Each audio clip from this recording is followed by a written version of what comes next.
what I want to do first here today is show you something very interesting that I found on the internet. The polygamy page. Now we're talking about marriage, well, homosexuality, we'll be talking about gay marriage, and we're talking about these kind of issues. And I thought I'd show this to you. This guy argues that if you believe the Bible, then you have to be polypositive. That doesn't mean you have to have a lot of wives, but it means that you find polygamy to be a practice which people are morally free to do. So then he gives a bunch of stuff on polygamy in the Old Testament, polygamy in the New Testament. I think that's a little bit of a stretch there. But I wanted to take you to some of the practical aspects of polygamy. Now this is great. Here are some benefits. Automatic child care in a sexist society gives women more effective choice to have a career without devaluing the role of homemaker. Wednesday's gonna work. Yeah, someone's always there to That's right. take care of the kids, even if you have to work. Pinch hitter. Yeah. Being able to marry men who are already married means that women can marry men who have already proved themselves, therefore minimizing the risk. What do you think about that, Rachel? No. I think this is great. Being able to marry the men who attract most women means they don't have to settle just for what's left over after other women have the best pickings. See? This is awesome. Having the possibility that a husband can remarry without divorce extends practical security to a woman. And you're less likely to be divorced because, the man will just add another one to his harem. She needn't worry about losing her husband in income as she loses her looks. Because if her husband is attracted by a younger woman, he doesn't even have to think about leaving his wife. I'm doing this for you, honey. Polygamy removes the pressure on a husband to commit adultery. Now, how's that?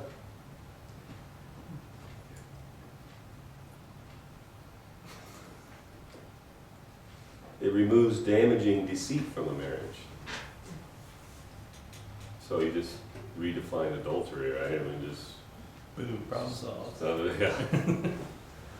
Polygamy, oh, you'll love this one. Polygamy provides a method where a woman can have a female friend for life as well as a husband. I'm sure they love A each other. female friend, yeah. Yeah, like Rachel and Leah got along real well. Yeah. Polygamy, therefore, provides more people and a better chance of meeting diverse needs. Polygamy provides a potential for at least 3 adult incomes, reducing state dependence and the fear of unemployment. Now, I have heard, thinking of state dependence, I have heard of somewhere in Utah, where they do practice polygamy.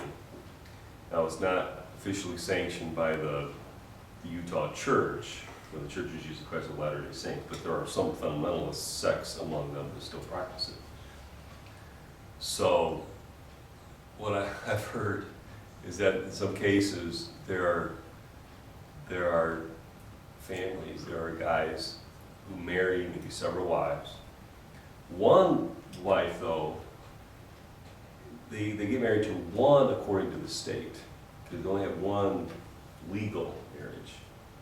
And then a few others that are marriages through the church, but only one legal marriage. And so these ladies that all live in the same probably huge home, what they are legally are what? Concubine. No, they're single parents. Yeah. And they have these kids, and they apply for benefits from the state. That's clever. I mean, that's pretty good, isn't it? From the I actually Utah. kind of know a woman who does that. Really? Well, she's divorced. But she's not really. Oh, wow. Yeah. When does Pentecostal? Here are some controls here. If a woman wants to have another sexual partner in a polygamous relationship, in a polygamous system, then he has to meet his responsibilities. To pay for any children produced for his relationships without priority given to those from the legal relationship. Polygamy removes or reduces the seduction of innocent young women. And I think this is a benefit. How does that remove the seduction of innocent young women? Because if a man promises to marry her, he cannot use his existing marriage as an excuse for not fulfilling his promise. You see how it removes that kind of seduction? And then, okay, last and best of all here, polygamy reduces the number of women who are available. Right? That's a good thing. Okay, this is part of the argument. Currently, with more women than men, this cheapens women. Right? Law of supply and demand, right? With less women available, their value goes up. So you see how this is so much more honoring to women? You know, that their value goes up. In other words, polygamy makes men have to try harder and do better with women if they are to win them in competition with other men. Wait, they wouldn't be in competition because they could just marry them too. Huh? Couldn't the woman just marry the other guy? Have multiple husbands? No, you can't do that. Oh, I thought that's what Polyandry. you were talking That's polyamory. No, we don't want to do that. about. Oh. Hey, maybe they do.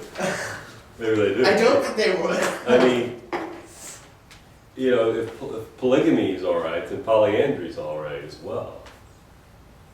Right? Although you don't see that in the Bible, I don't think.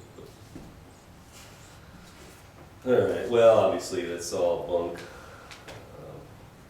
Certainly not according to the plan of God.